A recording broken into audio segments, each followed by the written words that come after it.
Hello दोस्तों, कैसे हैं आप सभी लोग। तो क्लास को कंटिन्यू करते हुए और आपको क्लासेस कैसी लग रही हैं कमेंट सेक्शन में ज़रूर बताएं। और ये क्लास जैसे कि मैं आपको पहले भी बता चुका हूँ स्पेशल तौर पर UP triple S C PET के लिए अकॉर्डिंग टू सिलेबस चल रही है। तो आज आपका चौथा टॉपिक यानी कि बौद्ध धर्म और जैन धर्म से बनने वाले जितने भी प्रीवियस ईयर के क्वेश्चन थे सारे के सारे हमने ले लिए हैं। तो आज शाम में आपको इसकी पीडीएफ भी प्रोवाइड करा दी जाएगी टेलीग्राम चैनल पर। तो आप लोग टेलीग्राम चैनल ज्वाइन कर लें। जो बच्चे नए जुड़े हैं वो पुरानी वीडियो देख सकते हैं जितने भी टॉपिक हो गए हैं, और उसकी प्लेलिस्ट भी तैयार है।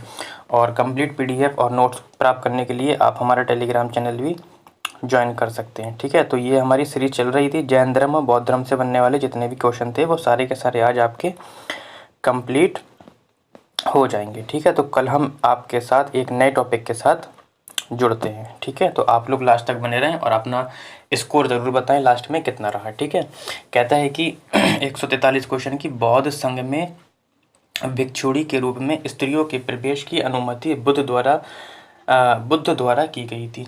श्रावस्ती में की गई थी, वैशाली में की गई थी, राजगृह में की गई थी या कुशीनगर में की गई थी। तो 143 का आपको बताना है कि बौद्ध संघ में जो भिक्षुणी के रूप में स्त्रियां थीं उनकी प्रवेश की अनुमति कहाँ की गई थी ये बताना है आपको। ठीक है, तो ऑप्शन हो जाएगा आपका ऑप्शन नंबर 2 वैशाली में की गई थी। ठीक है, इसी क्रम में हम आगे बढ़ते हैं। क्वेश्चन नंबर 144 सारे के सारे प्रीवियस ईयर के क्वेश्चन हैं और किस एग्ज़ाम में पूछे गए वो भी मैंने मेंशन कर दिया है। अगर आपको डाउट है कि सर ने अपने पास से ही लिख दिए होंगे तो आप लोग इसे चेक भी कर सकते हैं। 144 क्वेश्चन कहता है कि बुद्ध ने सर्वाधिक उपदेश दिए थे। कहता है वैशाली में दिए थे, श्रावस्ती में दिए थे, कौशाम्बी में दिए थे, राजगृह में दिए थे। ठीक है, ये क्वेश्चन मैं स्टार्टिंग में ले चुका हूँ लेकिन ये क्वेश्चन अलग एग्जाम में रिपीट हुआ है। तो कहाँ दिए थे? श्रावस्ती में दिए थे। ठीक है, तो बुद्ध ने सर्वाधिक उपदेश कहाँ दिए थे? श्रावस्ती में दिए थे। आगे बढ़ते हैं क्वेश्चन नंबर 145 की ओर।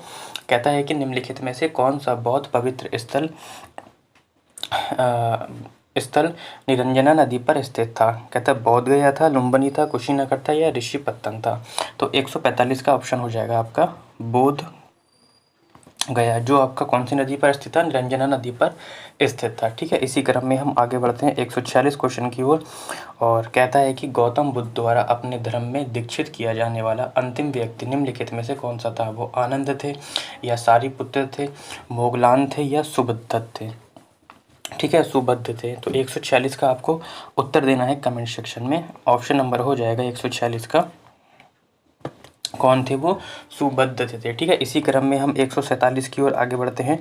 थोड़ी स्पीड ज़्यादा रखेंगे जिससे कि क्वेश्चन हम ज़्यादा कवर कर सकें। ठीक है, त्रिपिटक निम्नलिखित में से किससे संबंधित है? जैनियों से संबंधित था, बौद्धियों से? ये भी क्वेश्चन आपका रिपीट हुआ है। ठीक है, सिखों से संबंधित है या हिंदुओं से संबंधित था? तो 147 किससे संबंधित था आपका? त्रिपिटक बौद्ध धर्म से संबंधित था। ठीक है, 147 का हो जाएगा आपका दूसरा। इसी क्रम में हम आगे 148 की ओर। कहता है कि गौतम बुद्ध ने किस स्थान पर महापरिनिर्वाण प्राप्त किया? ये भी क्वेश्चन आपका रिपीट हुआ है। कुशीनगर में, श्रावस्ती में, लुम्बिनी में, सारनाथ में। तो 148 का आपको बताना है कि कहाँ हुआ था। तो सभी को पता है कि महापरिनिर्वाण, पहले भी जो बच्चे हमसे जुड़े हुए हैं उनको क्वेश्चन याद हो गया होगा कि कुशीनगर। ठीक है, इसी क्रम में 149 की ओर की समाधि मरण किस दर्शन से संबंधित है? तो समाधि मरण जो है बौद्ध धर्म दर्शन से संबंधित है, जैन से संबंधित है, योग दर्शन से या लोकायत दर्शन से या उपयुक्त में से कोई नहीं। तो ऑप्शन हो जाएगा आपका समाधि जो मरण है आपका जैन धर्म से यानी कि जैन दर्शन से संबंधित है। ठीक है, 150 की ओर। और कहता है कि क्षणिकवाद का प्रतिपादन किसने किया था? बुद्ध ने किया था, जैन ने किया था, चार्वाक ने किया था, न्याय ने किया था या इनमें से कोई नहीं। तो 150 का आपको बताना है कि क्षणिकवाद का प्रतिपादन किसने किया था? तो बुद्ध ने किया था। ऑप्शन नंबर 1 हो जाएगा। ठीक है, 151 कहता है कि बराबर की गुफाओं का उपयोग किसने आश्रय गृह के रूप में किया था? ठीक है, बराबर की नहीं होगा, बाबर की तो हो सकता है, थोड़ा सा डाउट है इस लाइन में। ठीक है, देख के मैं जब मैं पीडीएफ अपलोड करूँगा तो वहाँ से ठीक कर दूँगा। ठीक है, कहता है आजीविकाओं ने, थारुओं ने, जैनों ने या तांत्रिकों ने। ठीक है, तो किसने किया था ये बताना है आपको 151 का। तो किसने किया था? आजीविकों ने किया था। ठीक है, 152 की ओर। देखो SSC tax assistant, income tax and central excise inspector में ये क्वेश्चन पूछा गया था कि आजीवक संप्रदाय एक संप्रदाय था, बुद्ध का या बौद्धों से अलग हुई एक शाखा का, चरवाक द्वारा स्थापित संप्रदाय का या शंकराचार्य द्वारा स्थापित संप्रदाय का। तो 152 का आपको बताना है कि आजीवक किसका संप्रदाय था। तो बेटा ऑप्शन नंबर 1 हो जाएगा, बुद्ध का समसामयिक था। ठीक है, 153 की ओर कहता है कि बौद्धों के विश्वास के अनुसार गौतम बुद्ध का अगला अवतार किसे माना जाता है। बहुत अच्छा क्वेश्चन है, एसएससी में पूछा गया था। ऐसा में अत्रेय को माना जाता है, मैत्रेय को माना जाता है, नागार्जुन को माना जाता है या कल्कि को माना जाता है। तो 153 का आपको बताना है कि बौद्धों के विश्वास के अनुसार गौतम बुद्ध का अगला अवतार मैत्रेय को माना जाता है। ऑप्शन नंबर 2 हो जाएगा। ठीक है, 154 की ओर कहता है कि आनत्मवाद सिद्धांत है सांख्य का है, वेदांत का है, बौद्ध दर्शन का है, जैन दर्शन का है या इनमें से कोई नहीं। तो 154 का ऑप्शन हो जाएगा आपका बौद्ध दर्शन का हो जाएगा। ठीक है, 155 की ओर कहता है कि वज्रयान संप्रदाय है, बौद्धों का है, जैनों का है, हिंदुओं का है, ताओ धर्म का है। ठीक है, अच्छा क्वेश्चन है ये भी आपका 155 का। तो ये किसका है आपका बौद्धों का है। ठीक है, आगे बढ़ते हैं 156 की ओर और कहता है कि निम्नलिखित में से कौन अलवार संत नहीं था। ठीक है, पोईगई, तिरुज्ञान, पूडम या तिरुमंगई। तो 156 का आपका ऑप्शन हो जाएगा तिरुज्ञान। ठीक है, आगे बढ़ते हैं 157 की ओर कहता है कि आजीवक संप्रदाय के संस्थापक कौन थे। तो आनंद थे, रघुला भद्र थे, मखली गोसाल थे या उपाली थे। तो 157 का हो जाएगा मखली गोसाल। ऑप्शन नंबर आपका 3 हो जाएगा। ठीक है, 158 की ओर कहता है कि भागवत संप्रदाय के विकास में निम्न में से किसका योगदान अत्यधिक था। ठीक है, पार्थियन का था, हिंदू यूनानी का था, कुषाण का था या गुप्त का था। आरआरबी पटना सहायक स्टेशन मास्टर में ये क्वेश्चन पूछा गया है आपका। तो किसका था ये बताना है। तो ऑप्शन नंबर 4 हो जाएगा गुप्तों का था। ठीक है, किसका था, गुप्त का था। 158 का 4 हो जाएगा। ठीक है, आगे बढ़ते हैं 159 की ओर कहता है कि वासुदेव कृष्ण की पूजा सर्वप्रथम किसने प्रारंभ की थी।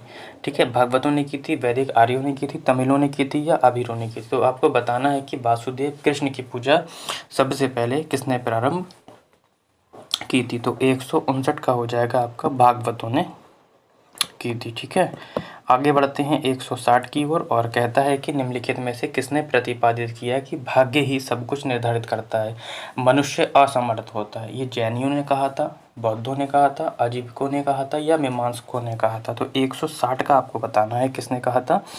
ऑप्शन नंबर आजीविकों ने कहा था। ठीक है, आगे बढ़ते हैं क्वेश्चन नंबर 161 की ओर और कहता है कि भगवान शिव की प्रतिष्ठा में किसने ज्योतिर्लिंग स्थापित है। ठीक है, कितने ज्योतिर्लिंग स्थापित हैं, सॉरी। तो आपको बताना है कि भगवान शिव की प्रतिष्ठा में कितने ज्योतिर्लिंग स्थापित हैं, 6, 12, 24 या 18। तो 12 ज्योतिर्लिंग स्थापित हैं। ठीक है, आगे बढ़ते हैं। कहता है कि निम्नलिखित को सुमेलित कीजिए। कहता है नंदी किस में जाएगा, दिव्य सफ़ेद हाथी में, पवित्र गाय में, शिव का सांड है ना, या स्वर्ग का वृक्ष, कल्प वृक्ष, ऐरावत, कामधेनु, इन सबको आपको मिलाना है। तो इसमें थोड़ा सा मुझे डाउट है, इसलिए इस क्वेश्चन को मैं क्या करता हूँ, स्किप करता हूँ। तो अगर आप लोगों को पता है तो क्वेश्चन नंबर 162 का आंसर आप लोग कमेंट सेक्शन में ज़रूर देंगे। ठीक है, फिलहाल इसका आंसर मैं आपको टेलीग्राम चैनल पे जब PDF अपलोड करूँगा तो प्रोवाइड करा दूँगा। ठीक है, डाउट है मैं गलत नहीं बताऊँगा मुझे।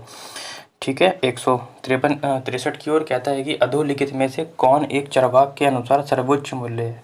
धर्म है वो, अर्थ है, मोक्ष है, काम है या भक्ति है। तो 163 का आपका हो जाएगा काम। ठीक, आज के सेशन का लास्ट क्वेश्चन और आज के टॉपिक का भी लास्ट क्वेश्चन, क्योंकि आज आपका ये टॉपिक समाप्त हो चुका है कि यम हिंदू धर्म में मृत्यु के देवता परिवहन के रूप में किस जानवर का उपयोग करते हैं। भैंस का करते हैं, काला कौवा का करते हैं, हाथी का करते हैं या ऊँट का करते हैं। बहुत ही अच्छा क्वेश्चन है, RRC उत्तर रेलवे ग्रुप D में पूछा गया क्वेश्चन है। 164 का हो जाएगा किसका, भैंस का करते हैं। तो आज का टॉपिक आपका समाप्त हुआ। कल हम एक नए टॉपिक के साथ मिलते हैं। UP triple S C PET के अकॉर्डिंग हम चल रहे हैं जीके जीएस का सिलेबस लेते हुए। तो आप लोग अच्छे से तैयारी करते रहें।